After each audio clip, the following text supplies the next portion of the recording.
in order to, pursue his own interests and that of his party. You agree? I think he saw an opportunity and went with it. Being a politician, I think he went with it.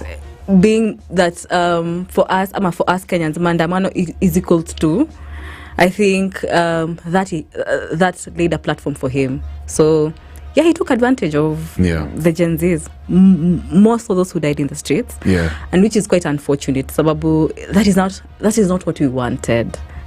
Gen Zs have been so clear from the get-go. Baba Kamta, allow us to do our thing now, because we are the ones who voted, and Kenyans keep repeating, power belongs to the people. It's now not, and I love the trajectory that Kenyans are taking right now. It's too much to personify politics. It's not about now Baba. It's about, can the people in power be accountable? Can we get what we were told that we're going to be given? Nile time ya tulikubaliana nane ya 2022 na tukakupatia job, acha kuja kutupatia story. So hii story yote baba na kami na kwa manze just tulikwambia ukae home manze ulituangusha sana. Let me ask you, unajua vile umesema power belongs to the people. The people, unajua baba for the longest time ever amekuwa akienda hata kuconsult na the people, amekuwa na yani this massive following, you know what I mean? Amekuwa kipigania watu wa ground sana. Do you think Raila still has the support of his constituents, watu wa ground? Ama imeenda hivyo maze? I think ni progressive. I think pia watu wa ground sasa pia wana get ku question, inakuwa sasa wana question. In as much as atuwezi sema ati ground yake ilipotea, tunaweza kushikidanganyana. But what I'm sure as we speak right now ni ati wase wana question na sisi tulikuwa vijana walikuwa wamesema na there's that element of, and we're seeing what Morara is saying, alafu unaenda pia una joining inakuwa baba this is not what we knew for, you shook Uhuru's hand na hizo shida zenye hizo stories of corruption. Even me sometimes I'm like, I really try to humble my ego and my very young self. Let me put myself in Baba's shoes. Nini anacheke yenye si cheki? I can't seem to understand, bro. Like ni deep sana. 10, go ahead. Okay, Mandamano is over now. Clearly Kenyans are is it? Well, good question. because actually my question is around that. Kenyans are still disgruntled, not happy about how government is run, services and everything. What next for Gen Zs? Are we going to see more rage in terms of Mandamanos? Ama tuseme it was hijacked and this is over? We're hijacked by who really? By Baba. The opposition by Baba. But kumekuwa bado na standstill. As you can tell, I think Kenyans are still very, very clear. It's not about, we were not negotiating for Baba to get to power. See later time, unfortunately at 2008 when now there had to be a proper handshake. So any more of, we want young blood. Kenya is now seeking for a new leadership. Yes. Hapo ndio tuko. So I don't think ni mwisho wa safari. Lakini what I tend to believe is movements are beings of their own. They take on their character of their own. Correct. So like personalities, like any other thing, there's a high and there's a low. And I think sometimes most time kukio tu come, please. Sabu that is when things unasemanga before a storm there's calm before calm, so I think tuongoje so what lies ahead might be actually more bro, it could be crazy. What's wamechoka wamejam. Let me ask you now, politics is local, whether people like saying, you guys don't be tribal shit. Bro, this is Africa. Politics is very, very local. And you are a senatorial candidate in the previous elections. Yes, I was. How was that experience? In Kiambu, kutoka Kiambu, unfortunately, especially being a young lady. I'll say this: systems zetu as they are, I think our systems are fluent, but the people manning our systems are very much so wanting. This is because I believe that vile jobs na kwa zinapatiana a country, there is a problem, ukiangalia wale ambao, I'm sorry, my situation was a conflict between me and the chief returning officer, right? And I was questioning his mannerisms in how he carried himself right from the beginning to the end. Na of importance, constitution yetu imeangalia recognize the need of independent candidates, and I think a lot needs to be done in terms of, and I'm happy Gen Z are getting us there wakisema we are partyless. Sababu truth of the matter is our very progressive constitution imetupatia room for independent candidates. That is to say, Nyambura anaweza simama seme mimi ndio hawa supporters wangu, na regardless of my age ama how I look, because I feel all those played a part. Sababu nakumbuka yeah, he did. I remember at the, what is this called, at the IBC tribunal, because that is where my journey ended. Stalled, for lack of a better word. I remember he really tried pulling the rug here. She can wait for 5 years. What? You know? Ooh. That was the tone that he had. And I remember him saying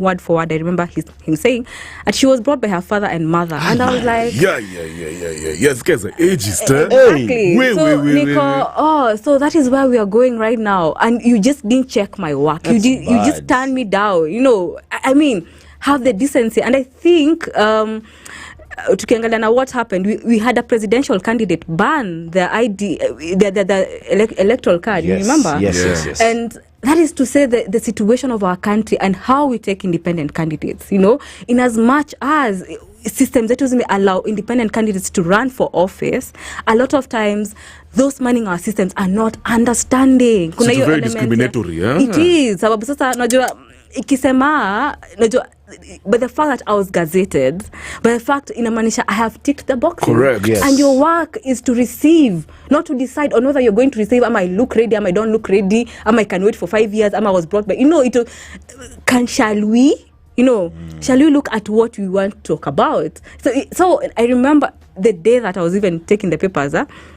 I remember one of my supporters getting into the office, and it was quite an altercation because for them, alikuwa na shina kisa, when he was told my qualifications, because he didn't even look at my papers, aliuliza, oh, so she's a graduate, 10 years. Oh my God. It was, and ilikuwa so sad. So I think our mentality needs to change. It's interesting you're putting it like that, kwa sababu many young Kenyans wenye walikuwa na intentions za kukua kwa ballot, walikuwa wananiambia, yo Kev, this thing was messed up, we were discriminated against. And so clearly IBC need to step up. They need to know kuna watu wenye wanawachomea kwa ground. Exactly. You know, I'm curious, but they're back to some politics. And first of all, bado utakuwa kwa do you intend to run? Sure. Same seat. Yeah. Good stuff. We will definitely support you, Maze. Let me ask you. Ukicheki vile Gachagua amekuwa kipitia noma in the Kenya Kwanza coalition. There's a lot of issues, Maze. Was on call out, you know, embarrassing him in rallies, even in Nyanza they gonna check anasema, oh, you know, uchali Maze mtego yake hata iko ina work. You know, people like his own colleagues, right? I was at a bar over the weekend na kulikuwa na mtu anasema the moment Gachagua atajitoa Kenya Kwanza na aendorse mtu kama Kalonzo, Ruto better be worried. Oh yeah? Do you think that's a solid card? I think so. Sababu pia weekend nilisikia kusema, I heard him say that watu wa Mlima Kenya, bora mlima isibizwe. As the shareholders.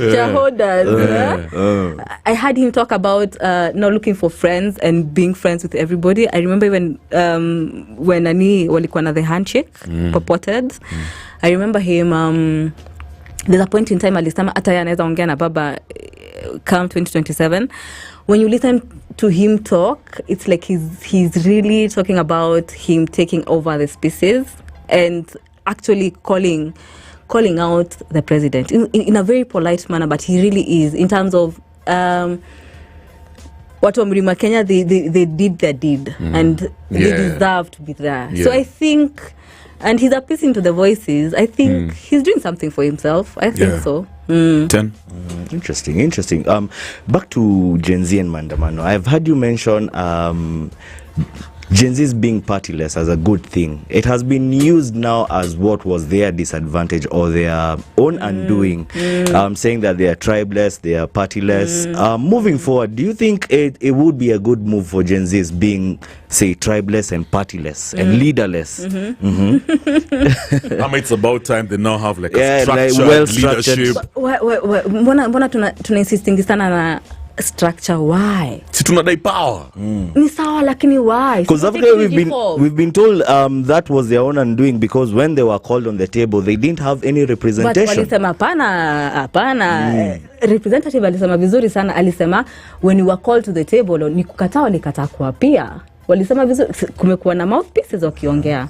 If I'm not wrong, tukiangalia tu hizo mitandao walisema hata time ya nini ya space walisemaje, we saw you coming and you didn't like how you're coming, and so we retreated. Kumekuwa hizo talks, right? True or false? Yes. So moving forward, should Gen Zs have a party or just wabaki to it? Let us allow the movement to form. Itakuwa too generic. Looking at the political ecosystem, do Gen Zs have what it takes to deal with the potential Ruto Raila alliance come 2027? Numbers. Itakuwa easy, eh? Numbers. Politics is about numbers. Yeah. Ukiangalia kama last election walikuanga 40% of the new registered voters. Ukiangalia like right now in America wanasema 40% of the itangwaje of the new voters in America wanasema itakuwa ni Gen Zs, right? So angalia population ya Africans, si tuko 70% ama 80%. What does that say? Yeah. Tukishikana tuseme this is what you want to drive across, we shall get it. But if we go round and around about it, we shall lose it. I think so. Yeah, Kenya, I feel like Kenya is on the brink of change, yeah, and massive progress. But I also feel like the biggest hindrance we have is Raila and Ruto. Do you agree? To this canon, this amazing future that we have. Yeah. They're serving that time. I think they're serving that time. I told you we shall wait at this particular point in time. Yeah, so we just wait. We wait. Your story are waiting, see, man. I thought Kenyans are hungry. Wait. You guys waiting can be now 50 years. Yeah. Lakini si tuko na constitution. Na sinasema ni 5 years ama umesikia kitu kingine? Okay, so I guess yeah. But unajua, Ruto still has a massive following kwa ground. Na kuna resources. Plus Baba, now if they will actually have to have an alliance. Gen Z, 70%. Yeah. You seem so confident, eh? Are you coming from the future? Let me ask you. Talking about the political ecosystem, now tuko na the broad-based government. Do you think this so-called government has what it takes to deliver for Kenyans? Ama hii ni tu story yao ya kusosi, wangoje 2027 watupange? I think nilisikasa wakisema wakiita bread-based government. Yeah. Bread-based. That's my answer. Damn. So they're not gonna liberate us. Let me ask you something, Irene. Nilikuwa nabonga na 10 by day in the previous hour about the youth in our country. We can come up with amazing ideas. Morara hata anafaa kukua kwa ballot manze jo. Morara jo alafu Kasmuel akuwe deputy wake. But mimi nilipenda vile kulikuwa na magazo wanasema Morara anafaa kukua DP wa Matiang'i manze. That can be a little one also. Oh yeah? Manze. Wow, problem. Okay, sawa. But I guess whoever is on the ballot, for as long as kuna joblessness, we're still going to have the same problems. You agree? I do. Kwa sababu form hapa ni watu wako njaa, na mse hungry ni angry. So I think whoever we get to office needs to understand that akona a lot to do for the young person. I can imagine. Akona a lot to do for the young person. But niko hopeful that demographic yetu is very much so educated and we understand what we want. I think sometimes inakuanga very sad sababu tumetumia age kama a limiting factor to what someone can be able to do. Unaona kama sasa nimesema I prefer when it's to nani holding office. Unaona vile tumekuwa we can't do it on our own. So we have to be supported by other people ama depend on other people. We've done it before. Angalia zile countries zenye zina lead na millennials. Like which ones? angalia nini itangwaje Senegal saizi Burkina Faso. Exactly. I like that. Angalia yani Salvador. Correct. Angalia vile wamedu nini crypto wameifanya illegal. You know, there's so much you can be able to do. Tukiangalia in our world now, if you have the brains and if you engage the brains that we have in our country, but I think nisi kwanza pisi wenyewe tujiconvoy from these spaces we need structure, like we're saying. We need structure. We need to get to the table. I think ina take a bit of formation for all of us. Tutoke tu kwa hiyo place ya we can do it on our own. I think so. We're the ones we've been waiting for in so many ways. Since Mandamano are over, it's the first time the president is making a significant international trip, and he's also going to, for that trip, to get around 40 to 60 billion for stalled projects. Do you think it's necessary? Given these are the projects, some which Moraya has been documenting. He needs to save face, to be very honest, considering that amekuwa in power for that long. He needs to. I think he needs to. For the time that he's been in office, now, since when he got him there, to this particular point in time, he needs to. He has to. Yeah, I can imagine. Moving forward, how would you describe our president's leadership style?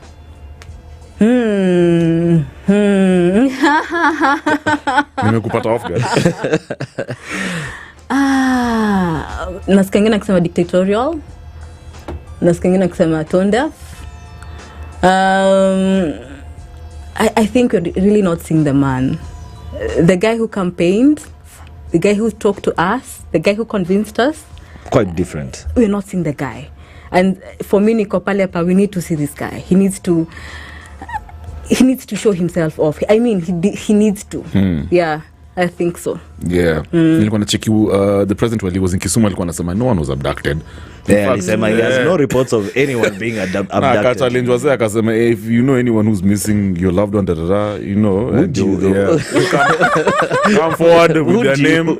Would you come forward, Baze? So when you see the president talking like this, na sisi tulikuwa kwa ground, tunajua we have many friends who got lost, some even died, man. Till date, some have not even been found.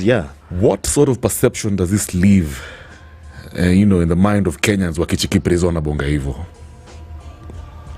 We all know the truth, that he's far from the truth. Unajua chetu na mbona chetu naona ni vitu viwili sana tofauti. And I think gone are the days when I need to understand they're dealing with a very educated lot. Correct. That understands and sees through whatever it is that they're trying to work out. And I think they need to get up to date with who they are leading. Sababu sometimes naonanga wakikuwa stuck kwa mama mboga na kijana wa boda boda. Sometimes they fail to see the graduate, the person who understands. Mtu anaona tu through the frustrated one, the one who's standing up to the streets. But even mama mboga is now educated. Akupata job, ametamax, ameenda kufungua shop yake maze. She can't find a job. Exactly. Lakini sasa nadi wa masters wanaendesha ndugu. Exactly, yeah. Lakini sasa unaona akiongea kuhusu mtu wewe unajua. Unaona? Lakini akiongea anaongea kuhusu nani? Ule msoma mtaa. Anasimu chalia juu kitu.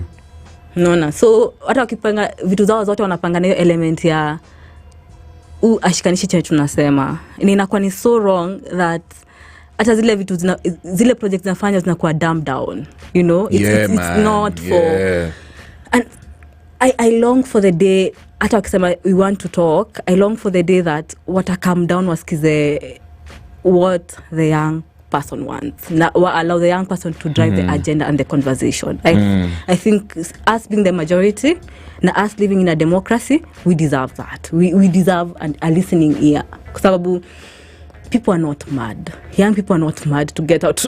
Wakijua I might come back alive or dead. Lakini nakuwa zile situations that nina live nazo hazini allow. I've done my part. The rest niliambiwa sipati. So kuna hizo elements that there needs to be a conversation. We need to just have a conversation. 10. 2 years now after the president being in office, things don't look quite good for him as of now. Do you think the president has lost Kenyans at heart? You think Kenyans are no longer connecting? Just don't care, man. The man that they loved so much. They feel cheated. Kenyans feel cheated. Again, chenye tuliambiwa ule mwenye alikuwa tuongelesha ama nilisikia jana juzi weekend akisema ni evangelist. Oh yeah, he wants to go back to that. Na kitoka tarudi kwa hiyo game. I think tuna need basi ya kuwa truthful kidogo tu sababu I mean mwana evangelist amekuja kutuambia neno la Bwana. Yeah, let me give an example. You know when you keep on cheating on a girl, but now you know she for whatever reason she just decides to sit back and akucheki tu, you're coming back home late, and then women have this sense, she just knows eventually she's just indifferent. Hata ukichita jana. Yeah, she's no longer there. Yeah, but that doesn't mean she doesn't have a plan. So Kenyans wako hapo. Mimi naona tumefika hapo hivyo. Yeah, let me tunagopa kutoka ama you know, ama hatuna namna. no, we're waiting for the right time. But let me ask you, unajua pia kuna watu sema, whatever you see in government, how they're going about business, it's just a reflection. It's a mirror effect of society in itself. Kenyans have low standards. Si ati ni Ruto na serikali yake ndio down, ni sisi ndio tuko down. You know what I mean? And in fact, maybe we're probably gonna even elect somebody worse off. Or even maybe him again. Or even maybe him. Again. Is that true? It's society in itself that is just downright rotten with low standards. We just need to learn from our failures. We need to learn. Or better just accept. Just accept. Go down. We're not like one of those. We're not like these Western nations where they're very civil. The standards are high. Kuna mambo ya corruption. We have a long way to go, you know. I think that's why the Genz are out in the streets sababu hao ndio hajakuwa sucked into the system, so hajakuwa aje condition. You really think Genz are pure? Ati ando wasisa wate. Ati Genz ndo.